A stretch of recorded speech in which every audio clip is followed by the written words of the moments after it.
le couper, tu peux faire des patines avec et c'est, je sais pas, c'est vivant en fait. Regarde, je vais te montrer quelque chose que j'aime bien. Ça chante. J'adore. Voilà, j'adore. C'est un petit moment nostalgie.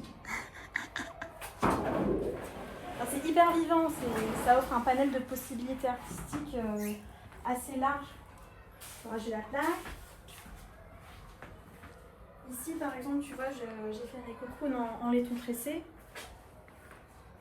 pour faire des sculptures. Donc là, tu as à peu près une vingtaine de mètres de laiton, on dirait pas, mais en fait, si. Donc, je peux faire vraiment plein de choses. Tu as des fleurs. Et puis en fonction du rendu que tu veux, tu peux avoir un effet plus ou moins oxydé, un laiton très, très brillant et très clinquant, ou quelque chose de beaucoup plus sombre comme ça, comme sur les patines. C'est mon premier amour, le laiton, en fait. J'adore. Comment on le travaille? Tu peux tout faire. Tu peux le chauffer à chaud, enfin, très très chaud, pour ensuite pouvoir le mettre en forme. Ça va le ramollir, en fait. Et tu peux le taper, comme ça, tu peux faire la forme que tu veux.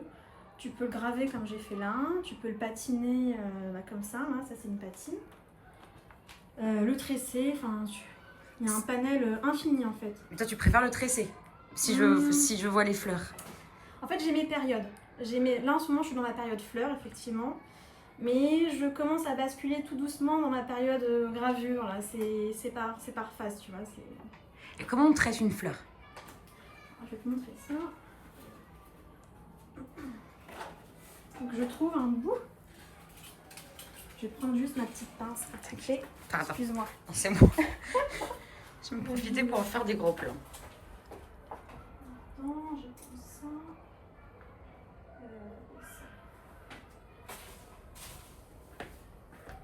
Il faut que je trouve un petit bout.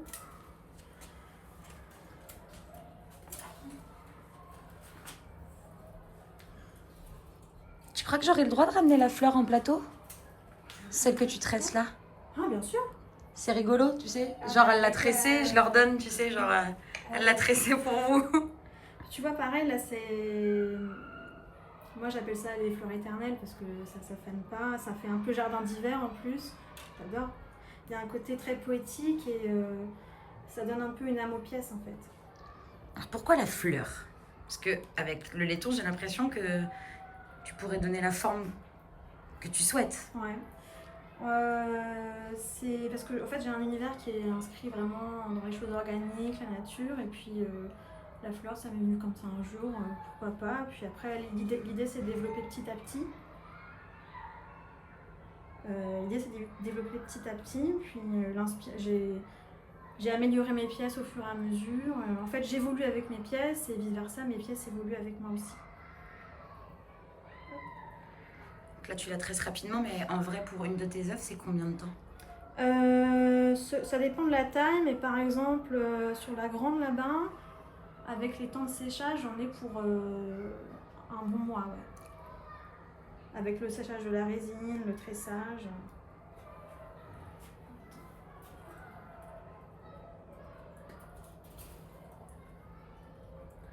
Alors généralement les fleurs c'est soit 2 grands fils, soit 3 grands fils s'il y a un petit bourgeon au milieu. Ça dépend. Hop. Je reprends.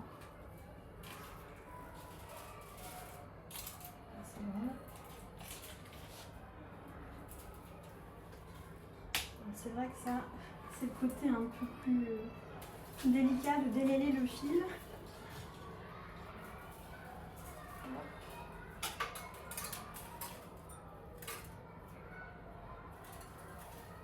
Là tu profites pour te poser des questions parce que le son il est bon, hein, je le vois. Le son il est bon? Ouais, donc j'en profite. Okay. On est à 2 jours, 3 jours? Je suis mauvaise, on a 3 jours. Tu te sens comment à 3 jours de l'expo?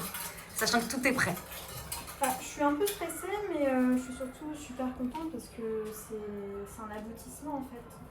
Surtout après une période de Covid, là je peux enfin montrer au grand public mes pièces, parler de mes pièces, faire découvrir mon univers, donc c'est super important. En plus, dans l'art, il faut se montrer, il faut exprimer un peu son univers, donc je suis ravie, quoi. C'est l'école qui t'a aidée ou c'est toi toute seule? Parce que c'est une école prestigieuse. Ouais. Donc on pourrait se dire, bon bah, En fait, quand on passe par cette école, comme un peu les cours Florent chez les acteurs. Ouais. En fait, cette école, elle m'a vraiment permis d'acquérir toutes mes techniques et de les retranscrire dans mes pièces, finalement. Donc, parce qu'habituellement, ces techniques, on les retrouve plutôt dans les métiers d'art, chez les bijoutiers, chez les artisans. Et moi, j'ai choisi de les réutiliser dans mes œuvres. Donc ça m'a énormément apporté. Et d'ailleurs, c'est pour ça que je touche vraiment à toutes les techniques parce que j'adore ça et il n'y a pas de limite, en fait. Tes profs n'ont rien dit du fait que tu sois pas allée dans la joaillerie et tout ça, mais que tu sois partie directement dans l'art? Généralement, quand je parlais de ça, c'est vrai qu'ils étaient un petit peu sceptiques parce que c'est pas un milieu évident à intégrer. Mais moi, ce que je me suis dit, c'est qu'il faut y aller, quoi. Sinon, on n'a qu'une vie. Et puis, je voulais pas avoir de regrets, je voulais me lancer. C'est ce que j'aime faire, donc j'ai pas vraiment réfléchi à la chose, j'ai juste foncé. Mais t'es super jeune. Tu vas exposer au Carrousel du Louvre. Je suis super contente. Pourquoi pas, en fait, finalement. Pour moi, là, je sais pas un frein, c'est un atout, au contraire, je pense. Autant commencer tôt. Donc attends, t'as 23 si mes souvenirs sont bons? Je vais avoir 26. 26, pardon. Je t'ai rajeuni. C'est toujours plaisant. Ça me fait gagner du temps. Tu vas avoir 26. Ouais. Tu vas exposer au Carrousel du Louvre. C'est quoi le next step? Le next step, c'est d'autres expositions. C'est de se montrer, de se faire connaître, d'autres vernissages. Pourquoi pas après se montrer aussi un peu à l'étranger, je pense, à terme. Il n'y a pas de limite, encore une fois.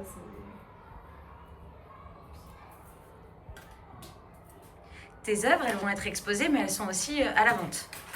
Elles sont à la vente, ouais. Est-ce que c'est dur de se séparer de choses uniques? Parce que c'est unique. Ouais, en fait, je dirais que mes pièces, elles ont un peu une âme et que c'est un peu c'est un peu mes bébés, quoi. Donc je leur donne des petits surnoms. Par exemple, celle-ci, là, je l'appelle la caramel. Celle qui a derrière vous, là, je l'appelle la licorne.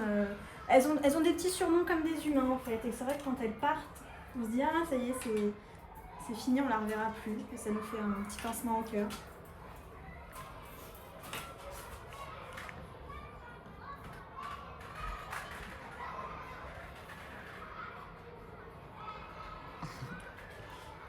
J'ai vu Gérald, il s'était battu, il voulait la verte chez vous, la verte émeraude. Ça y est, elle est partie. C'est lui qui l'a. Il l'a pris? Ouais.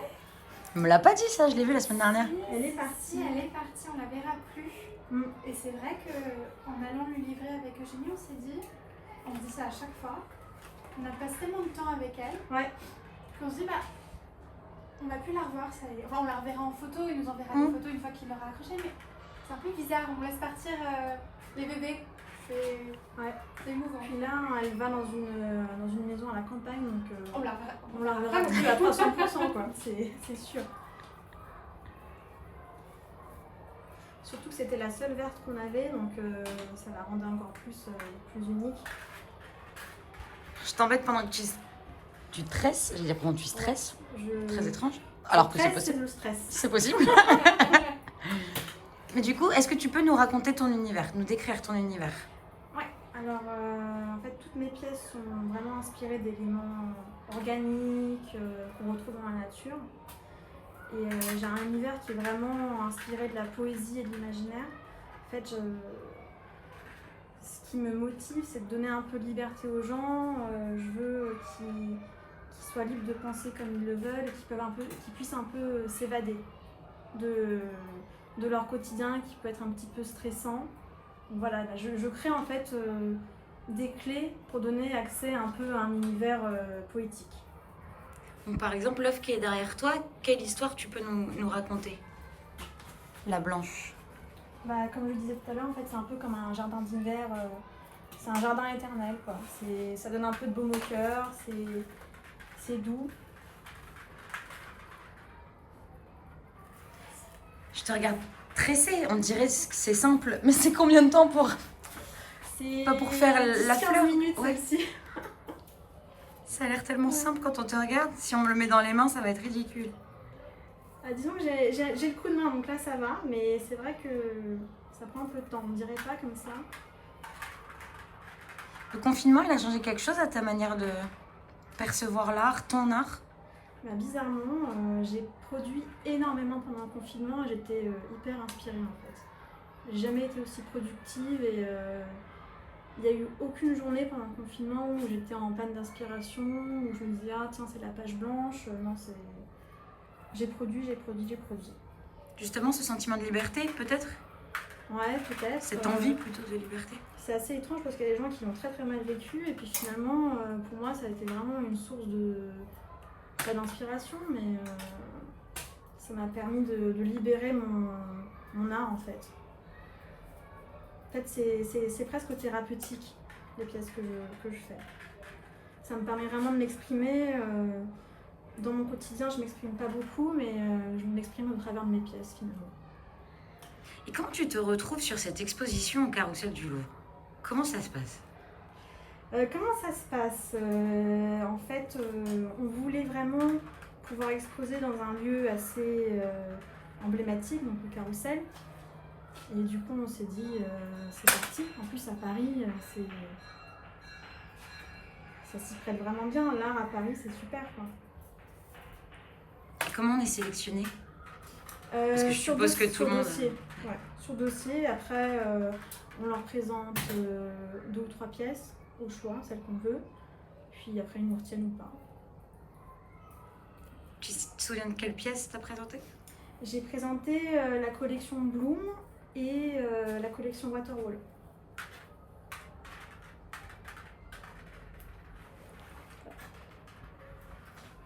Je vais aller sur tes mains pour qu'on ait des plans. Non, c'est juste tes mains.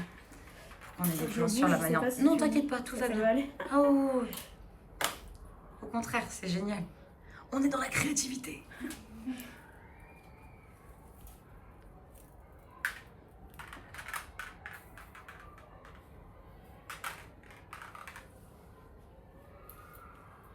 Elle a fait la moitié de la fleur, moi j'aurais même pas fini de prendre le laiton.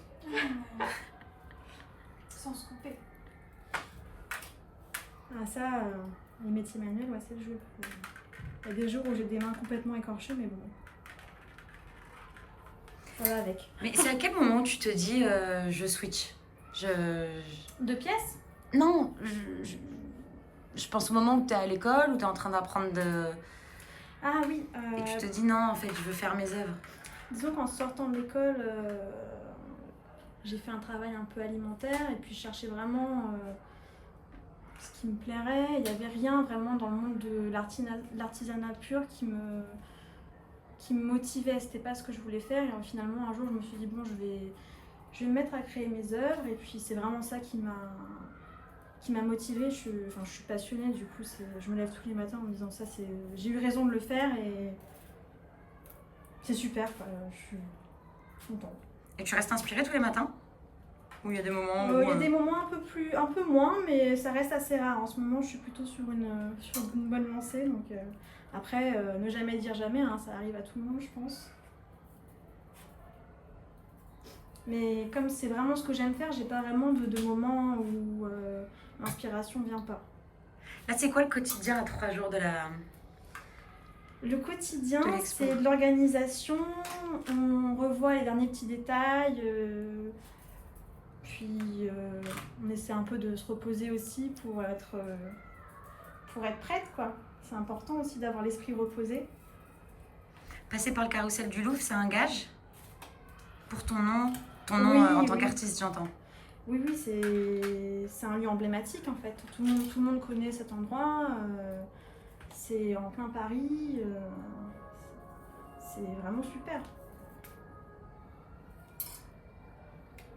Notamment pour l'art et pour les métiers d'art aussi d'ailleurs.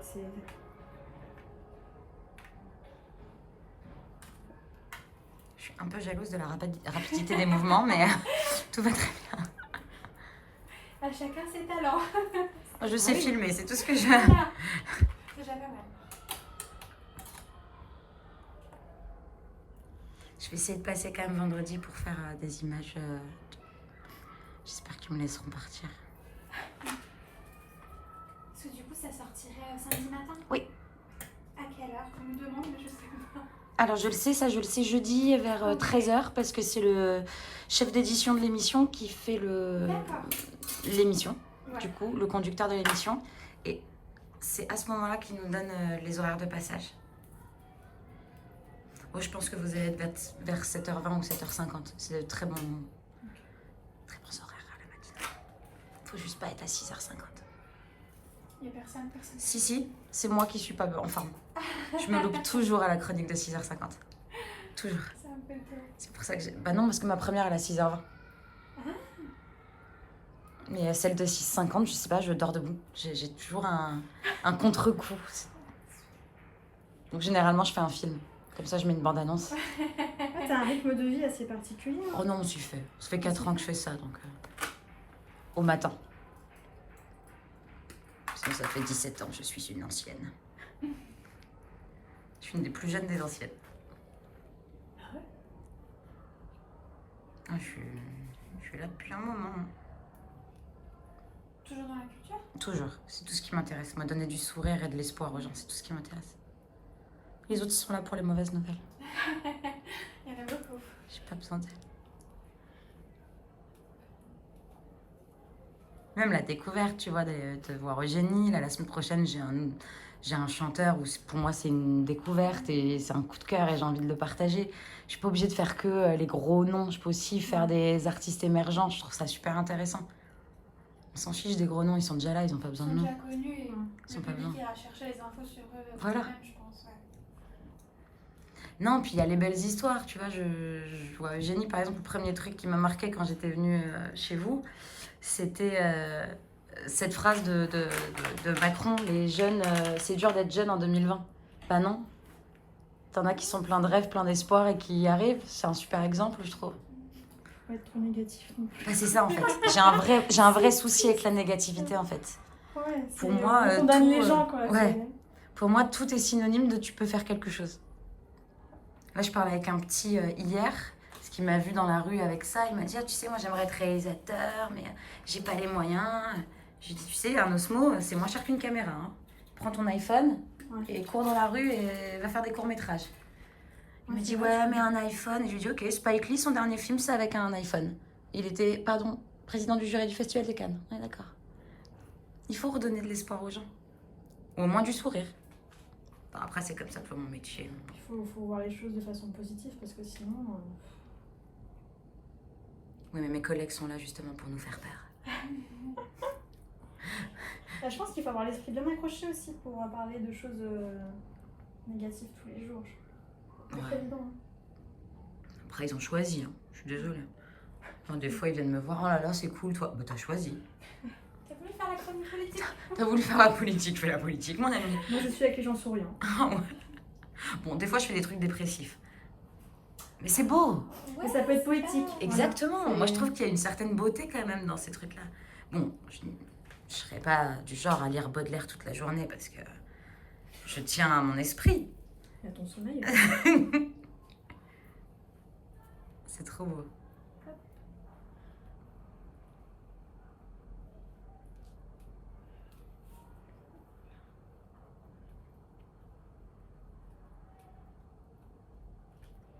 Quand tu l'auras fini, je te demanderai de me l'attendre si ça t'embête pas. Je vois déjà ce que je vais faire. Je vais faire la magie de la télé et je vais leur tendre à eux en retour. Ils vont se disputer, mais ça, c'est pas mon souci. Super. Merci beaucoup.